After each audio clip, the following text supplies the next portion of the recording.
est déjà rendu à la dernière présentation de la soirée. Alors, on va accueillir sur scène Charlotte Hendricks qui va nous expliquer l'abréviation TCC, ce handicap invisible. On verra ce que c'est. Pour la présenter, elle est bachelière en psychologie. Elle a également complété une maîtrise en neuropsychologie à l'Université libre de Bruxelles. Elle a beaucoup d'expérience clinique avec les populations neurologiques, notamment en évaluation et en réadaptation. Elle fait actuellement son doctorat en recherche et en intervention neuropsychologique clinique à l'Université de Montréal. Elle fait de la vulgarisation scientifique. Elle est formatrice sur le TCC. Mais qu'est-ce donc le TCC? Elle a participé à la création d'une BD sur la thèse. Elle participe à différents concours de vulgarisation scientifique et même elle représentera l'UDM à la finale canadienne de ma thèse en 180 secondes. Quand même! Wow! Et elle est avec nous ce soir pour nous parler de sa recherche. Alors, je te laisse ta place. Merci beaucoup. Wow. Tout le monde m'entend bien dans le fond, c'est bon? Ouais, ok, super. Ben, allô la gang, je suis vraiment contente d'être là avec vous aujourd'hui. Alors, on va tester un truc ensemble, là, maintenant, tout de suite. Donc, à main levée, qui sait ce que signifie un TCC? À main levée. Allez, hop, on lève la main. Qui sait ce que c'est? Ok. Pas tant que ça. Parfait, vous êtes au bon endroit. Qui a envie de tester, de me dire c'est quoi un TCC? Pas mes copains, là, parce qu'ils sont là, ils savent sur quoi je travaille. Pas le présentateur non plus. Là-bas, ici. Raté, c'est pas celui-là, mais bien essayé.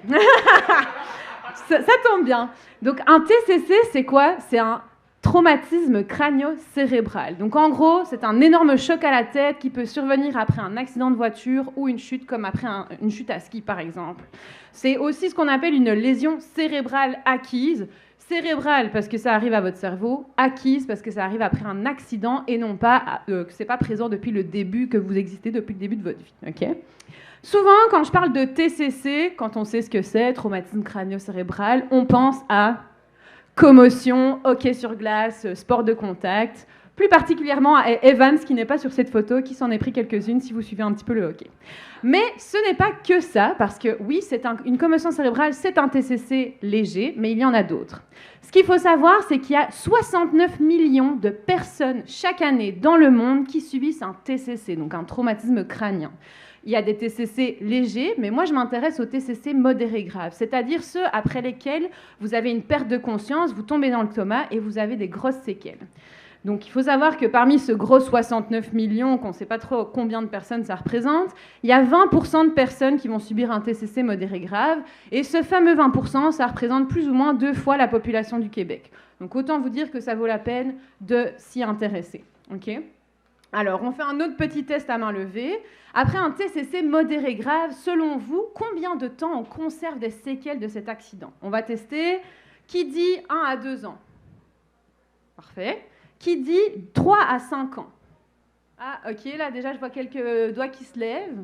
Qui dit 5 ans et plus?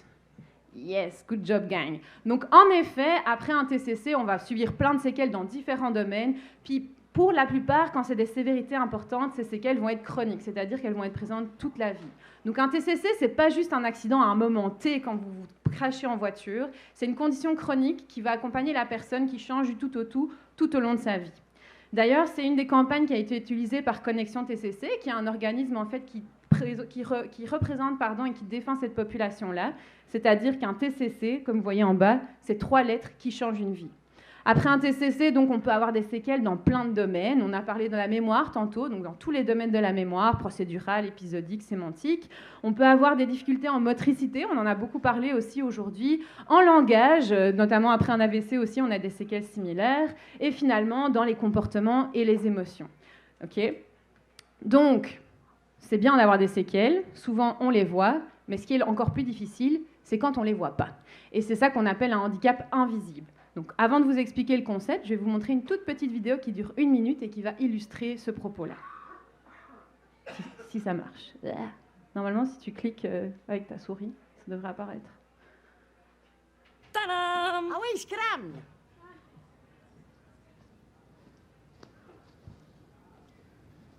Bon, Dieu, c'est parce que moi, j'ai pas eu de texte, puis surtout pas eu de consigne pour les costumes. Là. Fallait-tu... T'es en chaise roulante.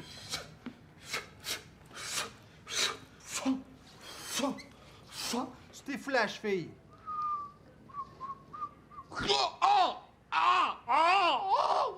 Tu fais des travaux sur ta maison le 20 mai 2016. Tu perds pied, tu tombes en bas de l'échelle, t'as un gros coup sur la tête, tu te retrouves avec un TCC. Go! Un TCC. Un traumatisme crânio-cérébral. Oui, enfin, Oui, t'as compris. voilà, Oui, parfait. enfin, Nicolas. Vraiment, il l'a eu. Un traumatisme crânio-cérébral ne paraît pas toujours physiquement, mais les handicaps invisibles, eux, sont pourtant bien présents. Ah, en passant, TCC, pas crustacé. TCC, c'est ça, je te serre la pince. Donc vous l'avez compris, un TCC, c'est pas toujours marqué sur le front de la personne qui l'a subi, on n'est pas toujours en chaise roulante, on n'a pas toujours une canne à la main. Souvent, ça peut être invisible. Alors souvent, ça peut être qui finalement? Ça peut être Nabil, 37 ans. Ça, c'est votre voisin que vous savez qu'il a subi un accident de voiture alors qu'il portait pas sa ceinture de sécurité. Depuis, il a super du mal à gérer sa vie quotidienne, c'est très difficile et vous savez qu'il a de plus en plus d'altercations avec la police. Ça peut être aussi Lionel, 47 ans. Ça, c'est l'itinérant qui squatte la place devant le Dollarama de votre quartier et qui fait un peu chier les voisins. Lui, en fait, il a subi une chute à ski. Alors, malheureusement, il avait un très petit réseau social et familial qu'il a perdu après l'accident. Il n'a pas eu d'assurance et il a perdu son travail et donc il a perdu son logement. Ça peut être aussi Louise, 73 ans. Alors ça, c'est la petite mamie cute que vous connaissez depuis que vous êtes enfant parce que c'est la grand-mère de votre amie. Elle a malheureusement fait une chute pendant la nuit alors qu'elle allait à la salle de bain. Depuis, elle est confuse, elle est en perte d'autonomie et surtout, elle est de plus en plus hospitalisée. Et finalement, ça peut être Kayla, 24 ans. Alors Kayla, c'est votre amie de secondaire qui s'est réorientée en sport-études. Elle a fait une chute en vélo de montagne. Depuis, elle a dû arrêter ses études de coach sportif. Et malheureusement, elle a difficile à garder ses amis parce qu'elle est plus capable d'être dans un bar comme aujourd'hui ce soir, sinon elle pogne les nerfs à cause du bruit. Bref, un TCC, ça peut arriver à n'importe qui en tout temps. Alors, ces personnes que je viens de vous présenter qui sont fictives, elles n'ont pas juste le TCC en commun, elles ont aussi une séquelle qui est très fréquente et très handicapante au quotidien et surtout qui est présente à long terme. Et c'est ce qu'on appelle les troubles du comportement. Moi, j'aime les appeler les comportements problématiques. C'est des comportements qui sont socialement dérangeants, qui transgressent les normes sociales et qui peuvent mettre la personne en danger ou ses proches, ses amis, et aussi qui peuvent évidemment ternir son estime d'elle-même et sa dignité. Globalement, les plus fréquents, c'est l'agressivité verbale ou physique, les comportements sociaux inadéquats et ce qu'on appelle le manque d'initiation, c'est-à-dire cette difficulté à se mettre en route pour se mettre en activité. On reste avachi dans notre canapé, puis on ne bouge plus. Là, vous allez me dire, ouais, mais tu sais, comportement problématique, ça ne doit pas être si fréquent que ça. Et pourtant, ça touche plus d'une personne sur deux après un TCC qui retourne à domicile ou dans une résidence comme un CHSLD. Donc au final, c'est quand même plus fréquent que ça. Ça peut être notre Nabil de tout à l'heure qui en fait pète une coche dès qu'il rentre à la maison sur sa femme et ses enfants parce qu'ils font trop de bruit. Ou ça peut être notre fameux Lionel, l'itinérant, qui va faire un commentaire inadéquat à toutes les belles filles qui passent devant le Dollarama. D'accord ? Donc, on sait que c'est fréquent, on sait que c'est problématique, on sait qu'il y a des interventions aussi. Pourtant, elles sont peu accessibles pour les familles une fois qu'elles retournent à la maison. Il y en a dans le service de la santé, mais qu'est-ce qu'on fait quand on retourne à la maison ?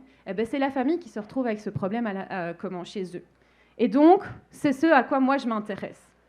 Donc, moi, comment je le vulgarise, ces comportements-là, parce que là, vous allez me dire, ouais, mais moi aussi, je pète les nerfs quand il y a quelqu'un qui me coupe la route et que je suis en voiture, ou bien je pète une coche quand je rentre à la maison, puis mes kids, ils n'arrêtent pas de gueuler tout le temps. 100%. J'espère que vous vous reconnaissez dans mes exemples, d'ailleurs. Mais chez les personnes qui ont subi un TCC, c'est des comportements qui vont être plus fréquents, qui vont être plus intenses, et le problème, c'est qu'ils n'arrivent pas à se contrôler. C'est ça l'enjeu. Donc, le TCC, qu'est-ce qu'il fait ? Il raccourcit la mèche et il déclenche le feu. Donc, comme je vous ai dit, on connaît bien la problématique. Qu'est-ce qu'on fait avec ça ? Donc, moi, j'ai essayé de commencer par le départ, puis dans ma tête, je me suis intéressée à ces fameux comportements problématiques. Puis pour ce faire, j'ai fait ce que je sais faire de mieux, puis mes amis vont se reconnaître là-dedans, j'ai parlé avec des gens. Donc, j'ai fait des entrevues comme une journaliste et j'ai été voir mes experts du terrain, c'est-à-dire les personnes avec un TCC, puis les personnes proches aidantes. Ça, c'est des personnes de leur entourage qui leur fournissent une aide quotidienne, mais qui ne sont pas rémunérées. Donc, c'est mes experts parce que c'est eux qui vivent avec le TCC puis les séquelles. Donc moi, j'ai été leur dire, OK, mais c'est quoi un comportement problématique? Comment ça se manifeste dans votre quotidien? C'est quoi qui est vraiment un enjeu chez vous?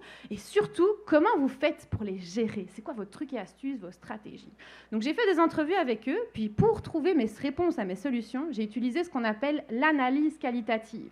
Donc, on n'est pas dans les chiffres, on n'est pas dans les statistiques. Moi, j'ai analysé les propos de mes participants, leurs mots. Donc, j'ai lu, relu, re-relu leurs entrevues et j'ai essayé d'extraire les concepts et les idées clés pour savoir c'est quoi les comportements problématiques selon eux, leur perspective et leur stratégie pour y faire face. Je vous vulgarise le truc. Mes entrevues, c'est comme un méga sac d'oranges. Chaque orange est une entrevue. Je presse mon orange, c'est mon entrevue, mes analyses qualitatives, et j'en extrais le jus le plus pur, le plus essentiel, et ce sont donc mes résultats. Là, vous avez probablement envie, vous mourrez d'envie de savoir quels sont ces résultats. On a obtenu 3 grandes catégories de comportements qui sont considérés comme problématiques par les individus. Les premières, agressivité verbale et physique. On l'a dit, c'est fréquent. Insulter, cracher, crier, frapper des gens, se frapper soi-même. On peut avoir aussi des difficultés dans les activités de la vie quotidienne. Donc, par exemple, je fais mon lavage, mais j'oublie mon lavage et je laisse les vêtements qui sont dans la machine, qui pourrissent, qui sont humides et qui doit ramasser derrière? La personne procédante. Troisième catégorie, les interactions sociales. Par exemple, je suis beaucoup trop familier avec les gens que je ne connais pas. Je veux leur faire des câlins, des bisous, je leur pose des questions inappropriées sur leur vie sexuelle. Ou inversement, je suis en relation avec des gens qui peuvent être mal intentionnés, puis je ne m'en rends pas compte et donc je suis à risque d'abus. Donc, vous vous imaginez bien que dans une vie quotidienne, tous les jours, c'est problématique. Puis finalement, les stratégies que les familles ont développées, quelles sont-elles? 3 grandes catégories également. Les premières, c'est des stratégies proactives, avant que le comportement arrive, pour éviter qu'il ne se produise. Par exemple, on évite les déclencheurs, on évite la belle fille dans la rue pour ne pas faire un commentaire inapproprié. Ensuite, on a les stratégies réactives. Le comportement est là, on a une crise, qu'est-ce qu'on fait?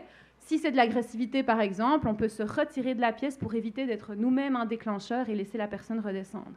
Finalement, les stratégies rétroactives, c'est-à-dire après que le comportement ait eu lieu, et là, le but, c'est de donner un feedback, par exemple, à la personne pour qu'elle comprenne pourquoi elle a été inappropriée et surtout comment elle aurait pu faire pour agir différemment.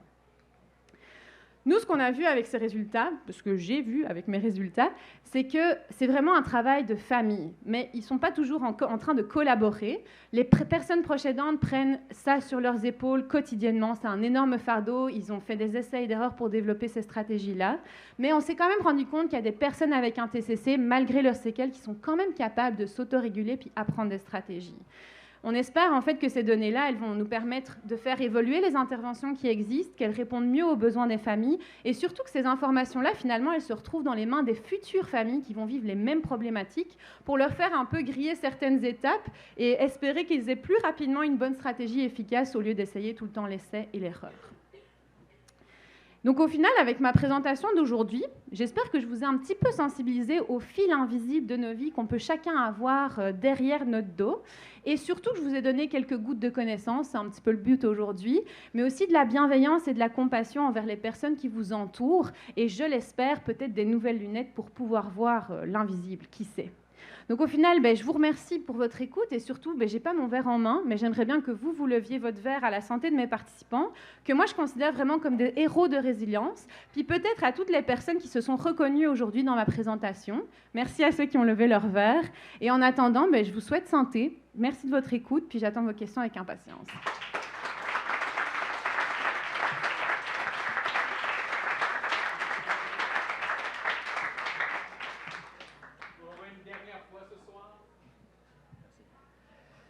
Merci beaucoup pour la présentation.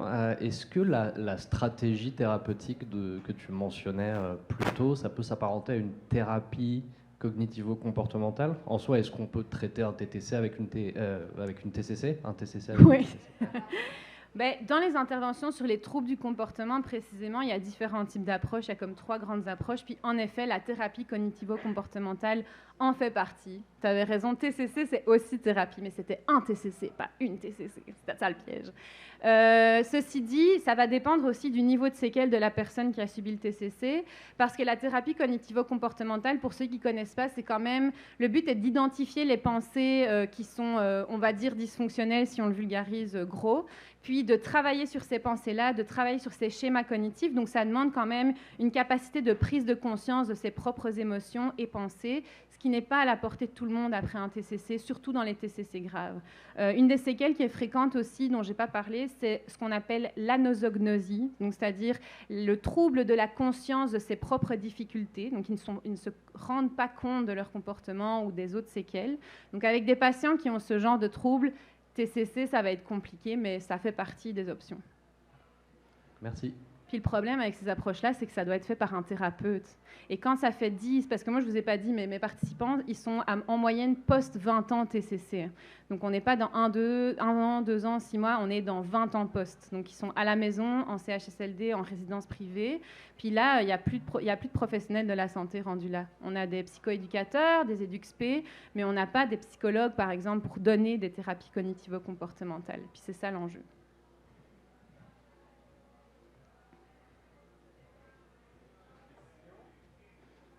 My God, j'ai répondu à tout. Wow. Je suis contente que vous ne me posiez pas de questions sur le hockey.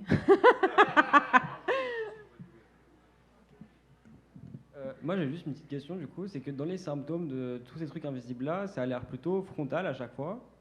Oui. Et je voulais savoir si justement, est-ce qu'il y avait... parce que j'imagine qu'il y a un impact d'une lésion quelque part ou d'une localisation de lésion. Est-ce qu'il y avait d'autres trucs invisibles qui sont moins frontaux et plus divers et variés? Bah, déjà, il faut savoir que les personnes TCC sont toutes différentes, puis que je vois que dans la salle, il y a beaucoup de gens qui sont en neurosciences ce soir, ça va dépendre de la localisation de la lésion. Donc ça, c'est sûr. Après, ce qu'il faut savoir avec le TCC, plus particulièrement, contrairement à l'AVC dont on a parlé tout à l'heure, c'est que c'est une lésion qui est très, très sensible au phénomène d'accélération et de décélération. Vous êtes dans votre voiture, accident de voiture, vous partez en avant. Dans votre boîte crânienne, vous avez du liquide, donc votre cerveau, il vient percuter votre boîte crânienne en avant, accélération, et il va revenir en arrière, décélération. Donc c'est sûr que oui, la zone frontale qui est ici, on parlait tantôt, je pense que c'est Marjorie, si je ne me trompe pas, je peux ôter, là-bas, qui parlait que c'est notre zone de contrôle. C'est tout à fait vrai, c'est même notre zone de contrôle aussi comportementale. Donc en effet, on va avoir beaucoup de symptômes frontaux chez les TCC.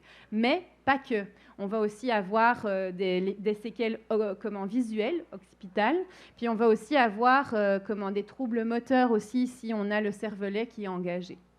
Donc oui, voilà.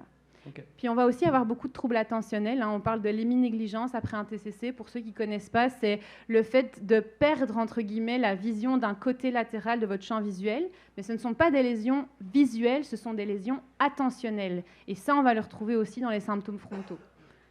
Puis ça se travaille. Je vois qu'il y a une question là-bas derrière aussi.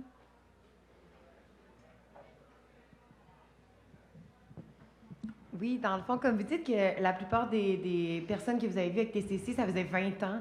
Est-ce que vous avez remarqué chez ceux qui allaient le mieux après 20 ans, tout ça, y avait-tu des stratégies ou des choses qui ont été faites qui sortaient un peu de l'ordinaire ou qui semblaient être meilleures? Ou c'est juste peut-être la lésion de départ qui était moins difficile? Ou je ne sais pas, avez-vous pu faire des corrélations par rapport à ça? Non. Moi, j'ai fait une thèse 100% qualitative, donc je ne me suis pas intéressée à savoir si certaines stratégies avaient été mises en place à un moment T et avaient mieux fonctionné pour telle personne. Puis de toute façon, l'enjeu avec ça, c'est comme je l'ai dit, c'est tellement hétérogène et c'est tellement individualisé que c'est quasi pas possible. Puis d'ailleurs, dans la littérature sur l'intervention professionnelle, qui est vraiment donnée par des professionnels de la santé, on a du mal à prouver l'efficacité de ces interventions-là parce qu'on essaye de faire des essais contrôlés randomisés. Puis quand on a des gens qui sont aussi différents, ben c'est sûr qu'on ne va pas avoir de résultats statistiquement significatifs parce qu'ils sont tous trop différents. Donc on va se retourner vers des approches qui sont plus des case studies, qui ont moins de grand niveau d'efficacité. Donc moi, c'est aussi pour ça que j'ai fait du Cali, en fait. C'est pour vraiment extraire sur base de l'expérience des gens ce qui fonctionnait. Après, tu vois, c'est une critique. Moi, je défends ma thèse dans 1 mois et demi. Puis c'est une critique à laquelle je m'attends parce que comment est-ce qu'on peut prouver l'efficacité d'une stratégie? Tu sais, on ne l'a pas prouvé. Non, par contre, on se base quand même sur l'expérience de gens qui l'ont fait pendant 20 ans, qui ont essayé d'autres trucs qui n'ont pas marché, puis nous, on a extrait ce qui a marché. Par contre, on a aussi extrait ce qui n'a pas marché. Exemple, une personne se met en colère, ça va vous sembler super évident. Si vous vous mettez en colère avec elle, il y a de fortes chances que ça augmente la colère de la personne. D'autant plus quand son autogestion n'est pas top. Donc eux, ils ont appris pendant les premières années, quand ils pétaient une coche avec, que ça ne marchait pas. Donc leur stratégie maintenant, c'est de se taire, rester calme, se retirer, s'assurer que la personne est en sécurité. Donc oui, on ne l'a pas prouvé à l'aide d'essais contrôlés randomisés, on n'a pas fait de corrélation sur base temporelle, mais je pourrais mettre ma main à couper que si je le dis à une famille qui sort de l'hôpital que dans 5 ans, ils vont avoir des troubles du comportement, puis que c'est une stratégie, ils vont l'essayer, puis ça risque de fonctionner. Oui, je suis d'accord. Merci beaucoup. Merci.